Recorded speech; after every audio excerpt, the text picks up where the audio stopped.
Jadi inti kasusnya adalah tidak sama sekali tidak bisa diterima nalar hukum, kata Bapak Prabowo, bahwa sudah terjadi miscarriage of justice. Yang kedua, kata Bapak Prabowo juga, yang kayaknya dia terima kasih pimpinan rapat dan juga para anggota dewan yang kami hormati. Saya hadir di sini dengan ibunya Raditya, Ibu Makiati, yang sedang diadili dalam tuduhan pembunuhan. Dan tim kuasa hukumnya dari Lombok juga hadir di sini yang pakai topi. Okay. Yang sebelah kiri saya ini adalah tim kuasa hukum dari Batam yang untuk Pandi, tapi ibunya lagi OTW ke sini. Ya. Yang pertama dulu, yang kami sudah kasih ringkasan itu yang khusus pembunuhan di Lombok. Jadi inti kasusnya adalah tidak sama sekali tidak bisa diterima nalar hukum seorang yang sudah mati bisa menganiaya si pelaku. Ceritanya begini, anaknya ibu ini pacaran dengan teman kampus, terus mereka dating, bertemu di pantai di Lombok, ya, dan itu adalah daerah yang cukup ramai, ada hotel besar di sana. Kemudian kurang lebih satu hari si wanita ini, pacarnya ini tidak pulang-pulang, akhirnya dicari oleh keluarganya. Akhirnya kemudian sekitar 34 hari ditemukanlah mayat dari pacarnya wanita ini, ya, pacar di pantai, sedangkan ditemukan juga jarak 100 meter tubuh dari si anak ibu ini yang laki-laki yang sekarang jadi terdakwa dalam keadaan bonyok semuanya, luka-luka, ya. Berselang beberapa bulan tiba-tiba dituduh sebagai pelaku pembunuh. Sehingga pertanyaannya adalah, kalau memang dia pelaku pembunuh dari si wanita ini, kenapa dia masih ada di situ pingsan? Bukanya semua bonyok semua, ya. Dan itulah kejadiannya, dan juga tidak ada satupun saksi yang melihat kejadian. Pengakuan dari anak ibu ini bahwa ada orang oknum yang memang sebagai pelaku, waktu itu diminta dibikin sketsnya oleh, ya ini dia nih, inilah tubuh dari anak ibu ini pada saat ditemukan di pantai, ya, dan mayat dari pacarnya ditemukan kurang lebih 100 meter. Ya, pertanyaannya adalah siapa yang menganiaya ini? Ya, siapa yang menganiaya? Berarti ada pelaku lain. Dan kalau dia menganiaya pacarnya, ngapain dia di situ? Kenapa nggak kabur? Dan sampai hari ini tidak ada saksi yang melihat sama sekali. Sebelumnya saya kenalkan dulu yang tadi lupa. Ini semua pengacara-pengacara muda dari tim Hotman 911, ya, di mana kita memberikan bantuan hukum ke seluruh Indonesia, dan sudah banyak yang berhasil mendapat perhatian terutama dari bapak-bapak. Ini semua pengacara semua nih, ya. Itu kira-kira. Jadi kami melihat di sini sebagaimana kata Bapak Prabowo bahwa sudah terjadi miscarriage of justice. Yang kedua, kata Bapak Prabowo juga, yang kayaknya dia lebih pintar dari jaksa atau dari polisi, bahwa pidana itu tidak boleh ragu-ragu, tidak boleh reasonable doubt, harus total beyond reasonable doubt. Ini tidak ada saksi, dan pelakunya yang dituduh membunuh dalam keadaan pingsan ditemukan tidak jauh dari mayat. Kalau memang dia pelakunya, harusnya dia sudah kabur. Jadi kira-kira sekarang tahapnya sudah sampai diadili, ya, sudah persidangan, namun baru kesempatan ibu ini bisa datang ke Jakarta. Mohon izin kalau bisa agar ibunya langsung bisa mencari, Mbak, silakan bantuin. Ya, kami persilakan. Ya, ibu dari si ya, pembunuhan di Lampung, di Lombok. Assalamualaikum warahmatullahi wabarakatuh, Pak. Saya ibunya Radit Adliansa, yang anak saya kuliah di Undram Mataram, Pak. Saya berasal dari Sumbawa. anak saya menuntut ilmu di Mataram, Pak. Dia anak dari SD sampai kuliah, dia pintar dan dia masuk kelas internasional dengan IPK 4, Pak. Dia ingin menjadi anak yang sukses dan dia berjanji kepada saya pengen sukses, dia datang kuliah, Pak. Dia dapat beasiswa, dengan biaya itu dia bisa membeli peralatan kuliahnya, Pak, karena saya orang tidak mampu. Tapi tiba-tiba di tanggal 26 saya menelpon anak saya, 26 Agustus saya menelpon anak saya, HP anak saya tidak aktif, Pak, sampai tengah malam saya berusaha menelpon, tidak aktif, Pak. Selesai saya sholat subuh, ada orang yang menggedor pintu memberitahu bahwa ada anak saya lagi dibegal katanya, Pak. Makanya saya dari tanggal 28 Agustus saya berangkat ke Mataram, Pak, menemui anak saya di rumah sakit Provinsi Mataram, Pak.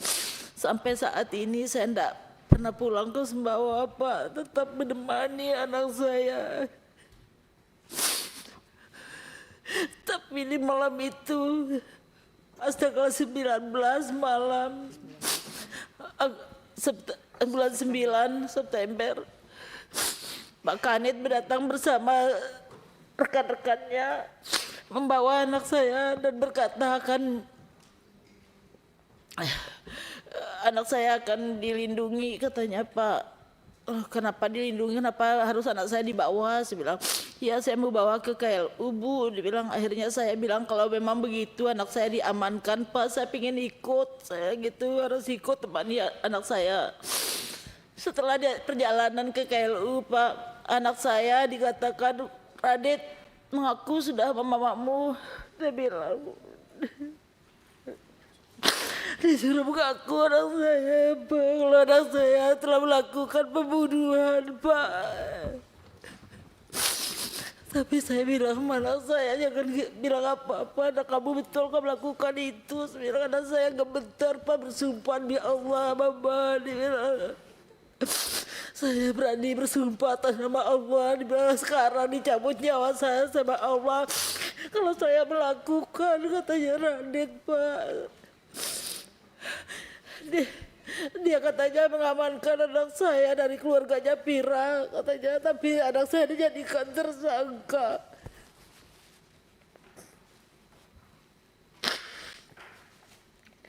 Keesokan harinya, apa, di sana di BAP anak saya dan saya disuruh ke dalam bersembunyi supaya jangan saya melihat anak saya yang lagi dibergol dan memakai baju yang oranye, Pak. Anak saya tidak didampingi pengacara. Anak saya malam itu tidak ada satupun pengacara yang mendampingi anak saya. Saya minta tolong tapi tidak ada yang datang membantu anak saya, Pak. Besoknya baru pengacaranya datang mendampingi anak saya, tapi dengan alasan minta pengurangan. Dia bilang, pengurangan apa? Saya bilang begitu. Sampai detik ini saya seorang ibu, batin saya mengatakan anak saya tidak pernah, tidak bisa melakukan hal seperti itu sampai detik ini. Karena Radit ini dari kecil, dari SD belum pernah ada guru yang mengasih saya laporan kalau Radit pernah ada masalah sama temannya sampai SMA, Pak. Belum ada. Radit ini anaknya sangat patuh. Radit sudah menyampaikan ciri-ciri pelaku. Radit sudah menyampaikan ciri-ciri pelakunya, Pak. Kenapa mereka itu tidak berusaha untuk sketsa wajahnya?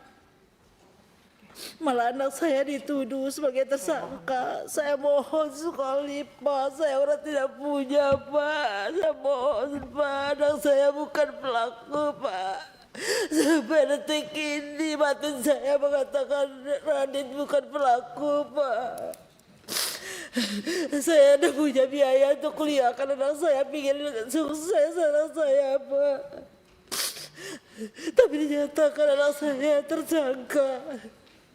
Saya berjanji ke Radit, Mama tidak akan pulang ke Sumbawa. Mama tetap berada di tembok penjara atau dimanapun kamu berada. Saya bilang, saya tetap menemani kamu. Yang penting kamu harus tetap kuat hadapi ini. Saya bilang, saya mohon, Pak, saya mohon sekali, Pak. yakin anak saya Pak bukan pembunuh Pak. Batin saya tetap mengatakan seperti itu Pak. Lihat Pak, anak saya ini apa pantas anak saya dituduh seperti ini Pak. Dan mungkin anak saya memperkosa saya berusaha sebagai orang ibu. Apa dia pernah melakukan hal-hal yang tidak baik terhadap Vira? Tidak Pak. Saya kira cukup. Cukup ya. Jadi yang kami mohon perlindungan hukum adalah secara pembuktian tidak ada satupun yang melihat, tidak ada saksi fakta yang mengatakan bahwa anak ibu ini sebagai pelaku. Tidak ada. Hanya keterangan ahli-ahli dan psikolog. Itu satu. Jadi sesuai dengan kata presiden kita, beyond reasonable doubt itu benar-benar jauh dari itu. Yang kedua, kalau anaknya sebagai pelaku dalam keadaan bonyok, bahkan waktu ditemukan dipapah dibawa ke puskesmas dalam keadaan seperti ini, dan mayat pacarnya kurang lebih 100 meter. Kalau memang dia pelaku, ya tentu dia udah kabur. Tapi waktu ditemukan pun dalam keadaan pingsan begini, dipapah ke puskesmas. Jadi dan siapa yang melukain ini? Ya pasti ada pihak ketiga. Dan nggak mungkin tuduhan bahwa seolah-olah ini perlawanan dari si korban. Karena mereka hubungannya harmonis, dan nggak mungkin wanita yang sudah meninggal bisa menganiaya seperti ini. Dan juga dari TKP dia sampai ditemukan juga masih di TKP dalam keadaan pingsan dan luka-luka di mana-mana. Jadi yang kami mohon agar Komisi 3 berkenan memanggil JPU-nya dan penyidiknya. Hukum pembuktian apa yang dipakai? Ya, hukum pembuktian apa yang dipakai? Yang jelas dua alat bukti melihat kejadian tidak ada, sama sekali tidak ada.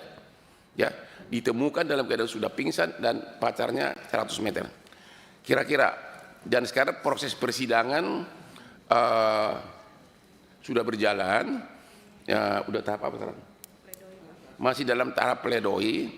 Ya, jadi kami memohon agar Bapak berkenan memanggil JPU-nya. Apa dasarnya mendakwa orang yang pingsan begini dituduh membunuh pacarnya? Bukti apa yang dia pakai? Kira-kira begitu. Lanjut ke yang dua? Iya, yang kedua. Oke.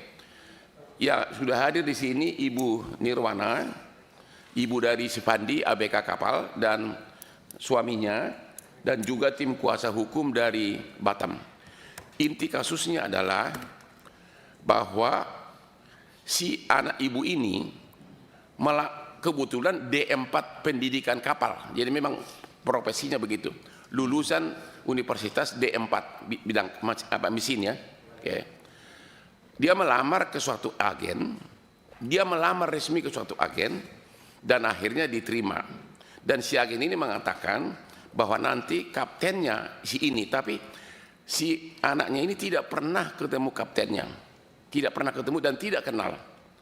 Barulah berangkatlah mereka, karena katanya kan ini kan kapal ini di Thailand.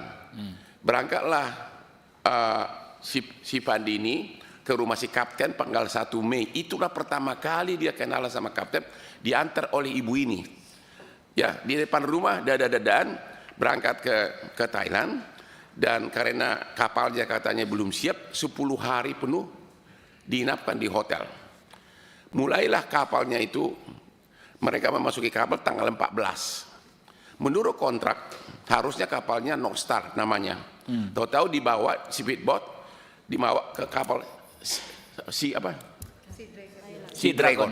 Ya. Jadi dari lamaran sama kapalnya berbeda. Ya, baru mereka berangkat. Dibawalah si Pandi ini ke tengah laut, naiklah ke kapal ini, kemudian mutar. 3 hari kemudian, yaitu tanggal 18 Mei, datanglah kapal nelayan. Ya, kapal nelayan yang membongkar 67 kardus. Karena memang orang tidak banyak, oleh si kapten diperintahkan semua awak kapal untuk estafet memasukkan. Dan si anak ibu ini bolak-balik nanya, ini apa? Dan itu diakui oleh si kapten. Kebetulan kaptennya juga orang Batak, Marga Sirait, wakil kaptennya juga orang Batak, marga Tambunan. Si kapten ini ngaku bahwa itu adalah uang dan emas. Itu pengakuannya. Ya, ini kapal harusnya berangkat dari Thailand menuju Filipina. Tapi lewat dari perairan Indonesia di Tanjung Karimun ketangkap sama BNN sama bea cukai. Disitulah duka cita itu mulai. Dan di persidangan si kapten juga mengakui bahwa memang si anak ini nanya berkali-kali ini apa isinya. Oke. Dan yang menjadi masalah adalah kok bisa dituntut hukuman mati karena tidak ada bukti sama sekali bahwa dia tahu isinya itu. Dia baru melamar, baru 3 hari naik kapal sebagai pengangguran masuk kerja. Yang menjadi pertanyaan adalah, ini yang perlu mungkin nanti ditanyakan Komisi 3 kepada penyidiknya dan jaksanya. Kalau seorang kapten kapal berangkat ke Thailand untuk narkoba 2 ton yang katanya harganya 4 triliun, mungkin enggak si pemilik narkoba tidak kenal si kapten ini? Mungkin enggak dia percayakan 4 triliun kepada orang yang baru dia kenal? Itu yang kita bilang logikanya tidak ada, tapi tiba-tiba dituntut sekarang hukuman mati. Itu inti kasusnya. Sama juga tidak ada bukti sama sekali yang mengatakan bahwa si Fandi tahu, karena memang dia hanya bekerja di kapal itu dan baru 3 hari naik kapal itu.